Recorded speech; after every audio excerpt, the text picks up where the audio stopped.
So at a conceptual level, at a conceptual level, democracy is a form of government that relies on the consent of the governed.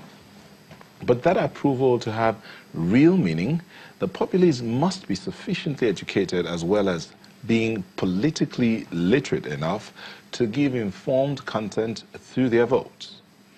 Without the education and political literacy required, democracies become fake, sometimes because they then rely on the reluctant acceptance, apathy, or ignorance of those they govern. How true in our circumstance?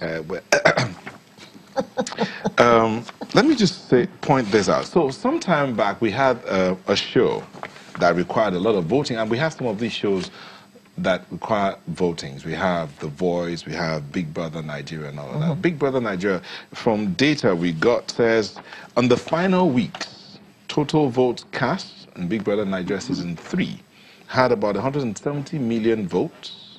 Final week had about 30 million votes. Final week. SMS cost about 30 naira. South Africa had about 5.1 billion votes, or made that amount of money, 5.1 billion naira from that voting process. In 1 week, about 900 million naira was made. But see this, compare that to the Nigerian elections. So in 2015, registered voters, 68 million. Recorded votes, 31 million. Less than half. What happened? Okay, so these are some of the things we'll be looking at. But hold on, please, there's a caveat here.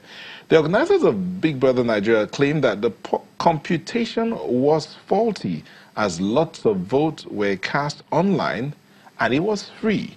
So that computation might be false. That's their claim. But we're looking at the number of votes recorded, 170 million votes for one show. But elections in 2015, 68 million registered, votes cast, 31 million. Okay, so we're going to, let me just quickly introduce our guest, and we'll take a quick break and come back. So to help us understand this, we have a social entrepreneur, Juliet Kego. Thank you for joining us. Thank you for having me. Also here is Joyce Odua, who's a legal practitioner. Thank you for joining us. Thank you for having Joining us via Skype is Duke Oputa, a public affairs analyst. He joins us via Skype from London. Thank you for joining us. Thank you very much. Okay, so we will take a moment and we will be back and continue the conversation. Don't go away.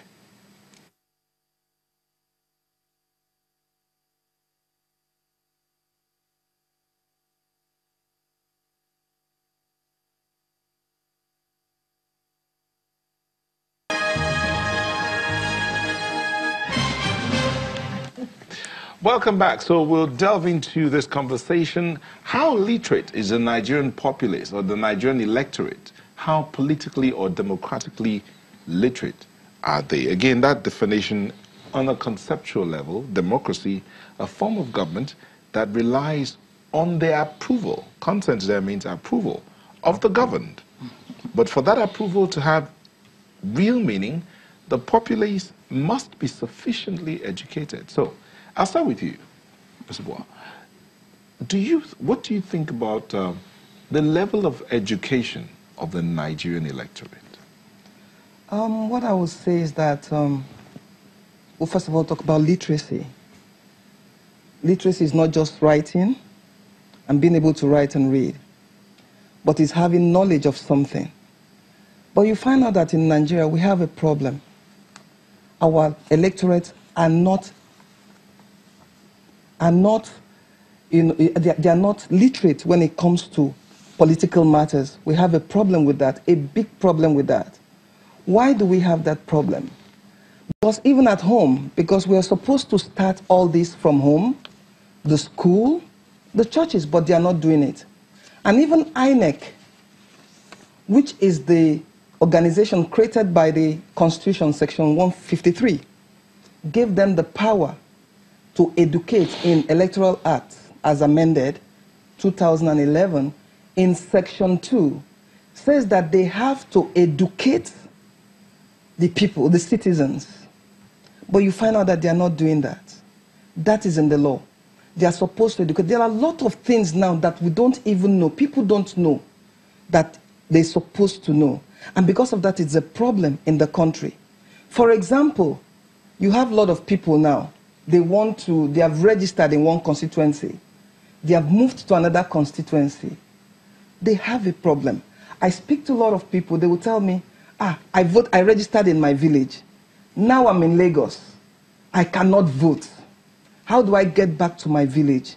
But the fact is that there is a law in the Electoral Act that says that once you leave the constituency that you are registered, when you move to another constituency, you have to write to the resident electoral commissioner on ground. You write to the electoral commissioner that you have left your constituency. You want to now you are now in his or her own constituency. You want to be registered in the transferred list. Most people don't know that. So because of that, you find out that when it comes to the time to vote, we're talking about issue of maybe the Big Brother Africa, that people voted. A lot of people must have registered, maybe like the 61 million that registered in for 2015 election.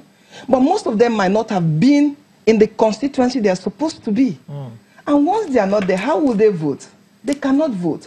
And why can't they vote? It's because they don't have knowledge of the fact that once you get to another constituency, what you need to do, you'll write to the resident electoral commissioner. But you tell me, how do they write? She is maybe at the state capital. I was going to ask you that. Oh, you're going to ask. So you jumped the gun. Oh, sorry. And is that the only way that they can, they can vote?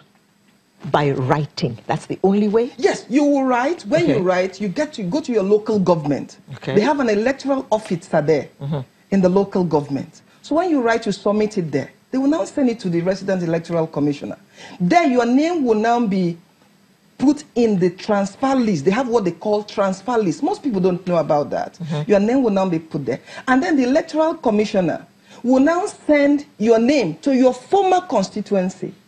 To confirm. To delete your name from that there. Register. Yes, from that register, while you'll be on the transfer. So there are a lot of things that we don't know, that we don't have idea about as electorate, and it's dragging us backwards. We talk about this on this program all the time, about education, voter education.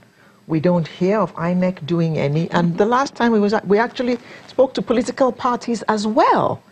Some, what are they called? Civil organizations carry out a little bit here and there, but not enough to have the kind of effect that we're talking about, where we can have huge numbers. I mean, 60 how many registered? Only 31 million who voted? And a huge number of them also may have lost their voters' cards, and they have no idea how to get them replaced. Yes. So, Juliet, if this, does it then mean that this literacy matters a great deal? From what she said so far, does it then mean that educating matters at all? I mean, according to Section 12 of the Electoral Act 2010 as amended, a person shall be qualified to register as a voter if such a person is a citizen of Nigeria, has attained the age of 18, is ordinarily resident, works in, originates from the local government area or council ward covered by the registration center, presents himself to the registration officer of the Commission for Registration, is not subject to any legal incapacity to vote under any law, rule, Is it necessary? I mean, this is the law. Yeah. But is it necessary to educate the people for them to be able to do this? I mean, absolutely. It is necessary. And I think I also want to just take a step back because Alaire had talked about this lack of political literacy. But before you even talk of political literacy, you talk of literacy itself, education in itself, right? We have a huge gap. What happens, often I say we need to compare what we have to what other countries where the voter turnouts are more and see what are they doing right and what are we not doing so that we can bridge that gap. Now, for Nigeria, it's not just that people are not literate, because I tend to believe that Nigerians are very resilient, right? If they want to do something, if they're really interested in doing something, they would do it. And that's why, like with the Big Brother, you know, all these shows, you see participation. Why are people apathetic?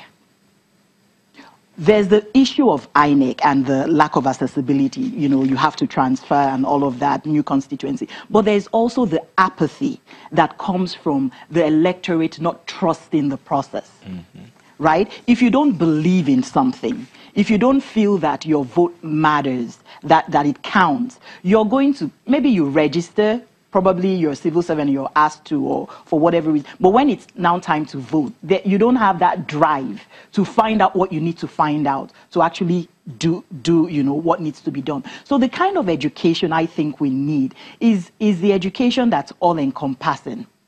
And what do I mean by that? It means that you're not just talking to the electorate, but even those that are running for office, the political parties,